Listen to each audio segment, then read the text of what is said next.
Saudara sekalian, bagaimana kita mengerti Injil yang singkat ini sehubungan dengan masa pertobatan dalam Advent yang sekarang kita lakukan ini?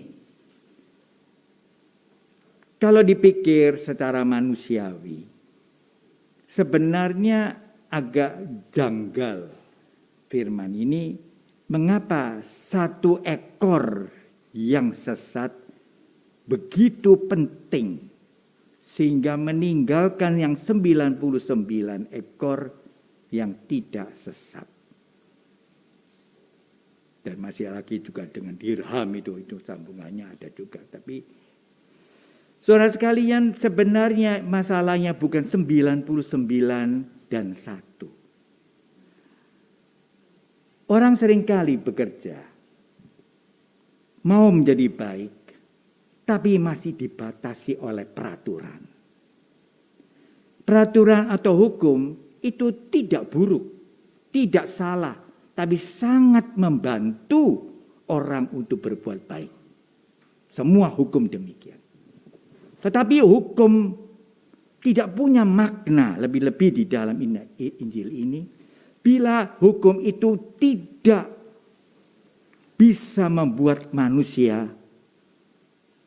mengikuti apa yang dikehendaki oleh Tuhan. Kita seringkali mengandaikan, aku sudah ini, aku sudah itu, aku tidak ini. Itu bahasa hukum sebenarnya. Tetapi sebenarnya hukum itu akan menolong orang itu kalau mengerti apa yang dimaksudkan dengan Tuhan pertobatan itu. Ini memang dalam konteks pertobatan ya. Pertobatan itu diharapkan orang itu mengerti maksud Tuhan. Berbuatlah sebaik mungkin. Jadi tidak dihitung 99, tidak. Tapi semangat apa yang mau dikatakan dalam ini? Pertobatan itu adalah tidak cukup mengaku dosa. Bahkan kadang-kadang mengaku dosa tidak siap untuk menerima. Hanya karena saya mengatakan ego te absolvo.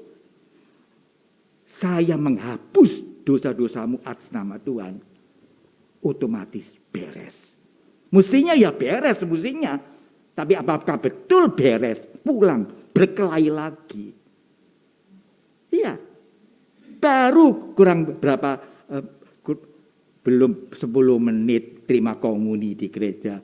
Bisa saja keluar gereja berkelahi. Dan itu dianggap biasa. Ya, nanti besok diperbaiki lagi. Itu namanya mentalitas hukum. Tetapi pertobatan adalah kesadaran saya harus betul-betul menjalankan ini dengan suatu semangat. Itulah sampai dibelani satu ekor itu dibela. Yaitu semangat kasih. Kasih itu mengatasi hukum. Bukan melawan hukum, mengatasi hukum. Jadi dengan kata lain, Tuhan tidak menuntut sesuatu yang tidak masuk akal. Tapi Tuhan menghendaki pertobatan kita ini harusnya tulus. Dan ketulusan itu digambarkan dengan bagaimana orang itu bertanggung jawab terhadap, atau gembala itu bertanggung jawab terhadap domba-dombanya. Satu termasuk juga pertanggungan jawabnya. Artinya menjadi gusar, menjadi sedih, menjadi tidak sempurna dalam arti aku kok tidak bisa membuat seluruhnya itu mengikuti jalan. Artinya terpeliharalah domba itu. Jadi itu mengertinya. Kalau tidak begitu kita fanatik, munafik. Dibela nih yang satu ini. Tapi dibiarkan yang 99, diandekan. Pada 99 juga menjadi sesuatu yang penting. Tetapi memang orang, apa siji ae kok apa ilang ya apes. Itu juga bukan sempurna itu. Anda kalau mengerti itu, tidak hitung-hitungan. Utang tidak bayar. Mengapa tidak bayar? Ngemplang.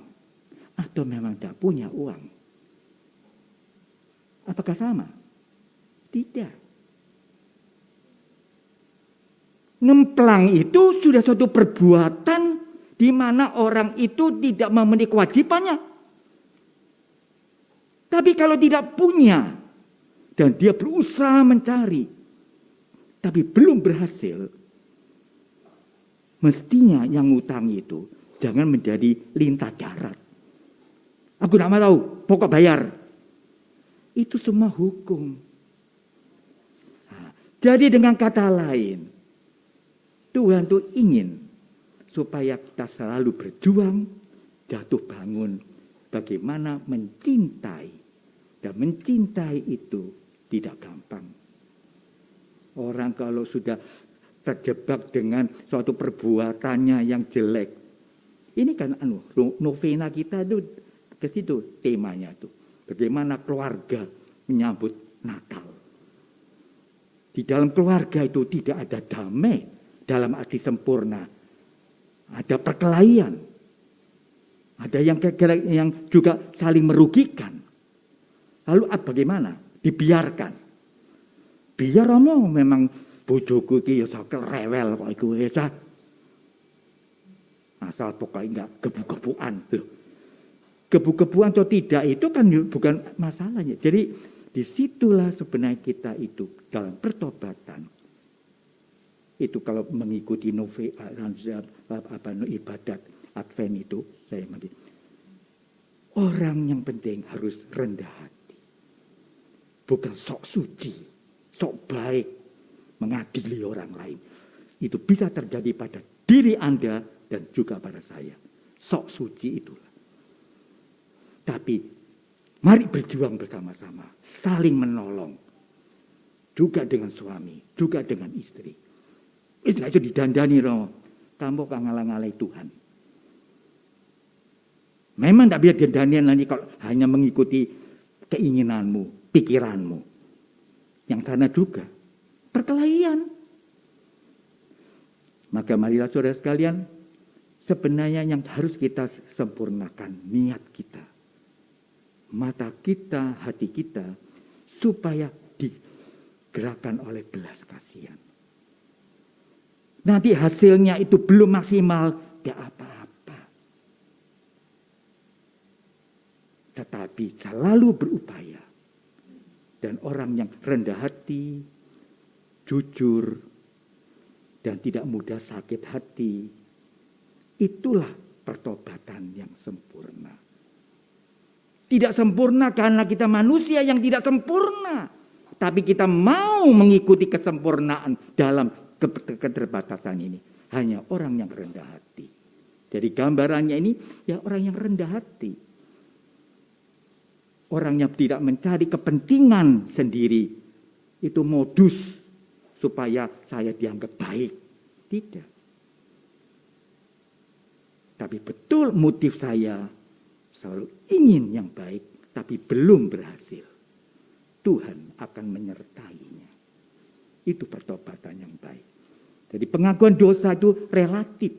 Dalam arti siapa yang siap untuk menerima berkat ego te absolvo itu. Itu yang penting. Bukan kata-kata ini yang tidak mandi.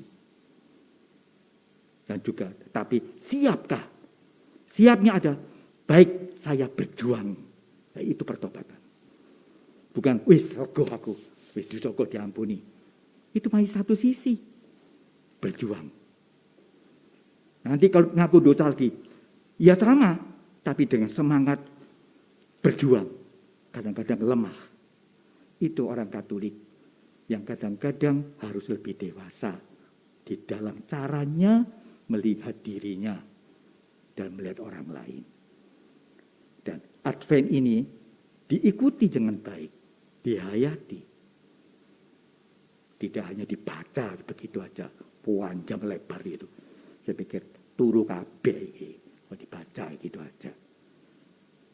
Tetapi coba di-sharingkan. Bagaimana perjuangan kamu. Semoga saudara sekalian, kita akan menjadi lebih dewasa. Lebih berani menghadapi kegagalan, tapi tidak putus asa. Dan itu dibutuhkan Ekaristi Kudus. Kita terima, ambil bagian dalam salib Yesus. Dengan semangat ini kita akan merayakan Ekaristi pada siang hari ini. Tuhan memberkatinya.